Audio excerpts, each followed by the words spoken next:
கரூரில் நடந்த எல்லா சம்பவத்தையும் கேள்விப்பட்டிருப்பீங்க. இந்த தவறுகளுக்கெல்லாம் யார் காரணம்னு சொல்லிட்டு பார்த்தீங்கன்னா டிஎம்கே அப்படின்னு சொல்லிட்டு தப்பிச்சுக்க பார்க்குறானுங்க. ஆனால் பார்த்தீங்கன்னா அது எப்படிங்க நீங்களே சொல்லுங்கள். அவங்க இருந்தது போல் அவங்களோட தொண்டர்கள், அதாவது ரசிகர்கள் தான் இருந்தாங்க. அந்த ரசிகர்களை மீறி எப்படி இவங்களால எதாக இருந்தாலும் பண்ண முடியும்?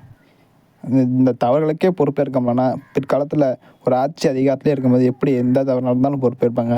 எதுக்கெடுத்தாலும் அந்த எடப்பாடி மாதிரி தான் டிவி பார்த்து தான் தெரிஞ்சுக்கிறேன்னு சொல்லுவீங்களா, அது மாதிரி தான் இருக்கும். யாரு காரணம் இல்ல, நான் பொதுவான ஒரே ஒரு விஷயம், நாங்க கேட்ட இடத்துக்கு கொடுத்துருக்கலாம்ல. அவங்க அனுமதி கேட்ட இடத்த விட அவங்க கொடுத்த இடம் பெருசாக தான் இருக்குது. நீங்களே பாருங்க. ஆமா, கரண்ட் போயிருச்சு, பவர் கட் பண்ணி. ஏன் இந்த பவர் கட் ஆச்சு நீங்களே கேளுங்க. மக்கள் ஏறி லைனை பிடிச்சிருந்தா போயிருப்பாங்க. அந்த டிரான்ஸ்பரம் தெரியுது பாத்தீங்களா, அந்த டிரான்ஸ்பரத்தில் ஏறி இருக்கிறாங்க.